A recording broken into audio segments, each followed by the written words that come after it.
This is going to be one of the craziest XRP videos that I've ever made, and it's because of what we are going to be talking about, especially when it comes to the bricks and the big reset that is coming. So with that being said, welcome to the channel, everyone. My name is Nick. For those that are new to the channel, hopefully by the end of this video, you do become a subscriber. Let's take a quick look at this. So Smoke Dog put out a great post regarding bricks. We have Bricks Pay set to be operational in 2025. Big changes very soon. And we actually have here that in 2022, the BRICS nations signed an agreement to develop a common payment platform expected to be operational by 2025. Now, we don't know if it's actually going to be in place or not by the end of 2025, but we know that the BRICS are working very, very fast to deliver on their moves against the dollar and against the US-based dominated financial system, SWIFT. So far, they have been very successful in doing so, but we also know that their overall focus is on digital. That's where a lot of people are completely missing the target because everyone is focused on what the BRICS are doing against fiat currencies. They're not focused on what the BRICS are doing to accelerate and push digital currencies. For an example, if we actually look at this document that Smoke Dog did post, we have as part of its BRICS chairmanship, Russia has proposed creating a platform for settlements in digital currencies, the BRICS Bridge, technological gateways for settlements in digital currencies of central banks are already in operation. So as we look at this, this is all to create not only independent channels for settlements, but it's more so around digital currencies. Also, we have Financial System Reset 2025, the biggest changes to our financial architecture since the Bretton Woods Conference in 1944. Yes, we are now waiting for Bretton Woods 3.0 while the BRICS nations are launching their new currency. It's all aligned. And yes, this is something that I have been heavily focused on. It's something that I keep telling you guys. Like, listen, if we look at what the BRICS are doing, what we are made to think from, mainstream media is Russia's the bad guy, the US is the good guy. This might lead to war. There's so much conflict happening. But what a lot of people don't realize is every single time that there has been a major war or a significant crisis, guess what we see? A significant change to the entire financial system. And as we look at what's going on with the BRICS, right now, the BRICS are ushering in the digital age of finance at the same exact time that everyone is distracted by the de-dollarization efforts and what's going to happen with the dollar. The dollar is going digital. The same exact way that almost every single one of these currencies are going digital. But the way to usher in the digital-based financial system is to collapse the old paper-based system. And we actually have within this, right? While timing is always a little troubling for me, I dare to say the next 10 years, 2015 to 2025, will bring some of the biggest changes to our financial architecture since the Bretton Woods Conference in 1944. And yes, we are starting to see some of those big changes. We see a lot of major changes happening around tokenization initiatives, CBDCs, what the central banks are pushing for, the BIS, the IMF, the World Bank, all of them are working on, accelerating significant enhancements to our global financial system as well. And, so many are so distracted that they don't realize that this is actually ongoing. And even over here, in theory, all debts worldwide would be wiped out on a Sunday afternoon. We could start from the scratch with a new balance sheet the next morning. And we have down here that a new reset will simply bring our monetary systems to the next phase. All parties involved, and they do mention all of them, have so much to lose if they wait too long implementing the necessary changes. Again, this is the wait for Bretton Woods 3.0. We're already in the process of this. And you know what I find very interesting about this as well is we're starting to see everything aligning for this. Like, you can say that this is a conspiracy theory that, I don't think that this is happening, whatever. Major banks right now are currently in trouble. Back in May, I outlined this, why hundreds of US banks may be at risk of failure. And this is all because of commercial real estate, by the way. 282 banks were facing a dual debt of commercial real estate loans and potential losses tied to higher interest rates as well. Most of these banks aren't insolvent or even close to insolvent, they are just stressed. That means there will be fewer bank failures, but it doesn't mean that communities and customers don't get hurt by the stress. And I actually think that we're going to start to see a lot more bank failures. I know that this says that we won't, but guess what? We just saw another one on October 18th. Oklahoma bank fails amid claims of false and deceptive bank records. And by the way, these banks are at risk of a deposit or a depositor run. This was back in the summer. And if we actually look at this, right, based on the first quarter 2024 regulatory data, 94 out of 1,028 banks. Now you might say, all right, well, that's only 94 out of 1,000 plus banks. It's still significant. With more than 1 billion in assets reported a 50% or higher ratio of uninsured deposits to total deposits. And if we actually look at this, BNY Mellon, one of the largest banks out there, has 100% ratio of uninsured deposits, followed by State Street Bank, 92.6%, Northern Trust, 73.9%, Citi with 72.5%, HSBC Bank, 69.8%, JP Morgan Chase, 51.7%, and US Bank at 50.4%. Now, if we're looking at what's going on with this, just for reference, the first bank failure that we saw in 2024, the Republic First Bank in Pennsylvania, was number 87 on the previous quarter's list with a 51.5% ratio. Just for reference. Now, all of this is due to commercial real estate. And also, I want you guys to understand that with bank failures, all it really takes is one large one to snowball effect into multiple. Now, I say this because I even outlined this on October 18th at the same exact time that we did see this bank failure. This was actually just minutes before this. I said gold and silver trading as if we are about to witness one of the largest financial crises in history. Quite the foreshadowing if you have been following the financial data coming out. I really don't see how we avoid a financial crisis in 2025, 2026. And I want to say, big shout out to Luke, the deep diver. Here we actually have exactly Bretton Woods 3, commodity based. And yes, that's exactly what's happening here. We are watching Bretton Woods 3. The reset right now, everyone is looking at debt. They're looking at what the US is doing, and they're like, this fiscal policy is just out of control. Like, do these people not know what they're doing? They know what they're doing. They have a plan in place. They're following, the rule book right now.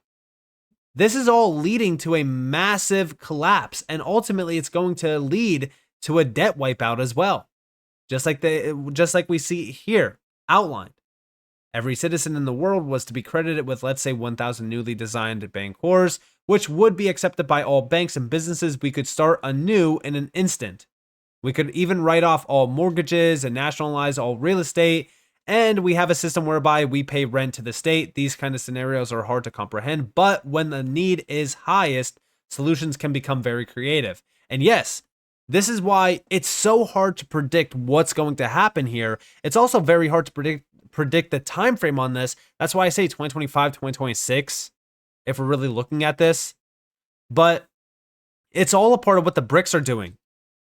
And a lot of people lose the target here when it comes to the BRICS. How Russia is circumventing U.S. sanctions may kickstart crypto regulation by year end. Read closely. Geopolitical events often drive regulatory decisions and influence crypto adoption. This is exactly why we have a lot of these events. This is why we have these significant events in history to accelerate and push specific things forward. It has been well documented that Russia plans to use cryptocurrency exchanges to circumvent U.S. sanctions and conduct international transactions using crypto. This scenario would significantly diminish the effectiveness of U.S. economic sanctions. In September of 2024, a Russian law came into effect that allows the use of cryptocurrency for international transactions, with the first crypto-based transaction set to begin by the end of this year. Once Russia starts conducting financial transactions through crypto exchanges, the U.S. will lose its ability to exert economic control over Russian trade. To counter this, the U.S. will likely accelerate crypto regulation to prevent Russia from bypassing sanctions and to maintain its geopolitical influence. Documented. And here we actually have those documents here talking about also These incidents can resemble black swan events. Everyone knows what a black swan event is. When geopolitical crises take center stage, investors tend to quickly sell cryptocurrencies and other high-risk assets to protect their capital amidst the uncertainty. Geopolitical developments also influence regulatory decisions and crypto adoption more broadly. For example, countries facing economic sanctions such as Russia may turn to cryptocurrencies to facilitate international transactions. This scenario would diminish the effectiveness of economic sanctions imposed by countries like the US, giving them more reason to create stricter regulations on crypto. Over here, Russia plans stablecoins to crypto exchanges to circumvent sanctions. August 26th. Also over here, Russian lawmakers last night approved a new law permitting the use of cryptocurrency for international payments. Reuters reports that the law is expected to take effect in September, and the first crypto transactions could take place before the year ends. The saving grace for the US is probably faster crypto adoption, particularly embracing USD stablecoins. And by the way, big shout to Carmel Cadet. She's actually the founder and CEO of MTech, tied back to Hedera. She actually quoted an article actually from October 17th. This is actually regarding, Russia set to launch central bank digital currency for public use on October 17th. And by the way, digital dollar incoming after elections, no matter who wins. I'm just the messenger. And this is true because whatever Russia is doing, we are going to do. We don't want to fall behind. We are going to compete. This is exactly how we get there.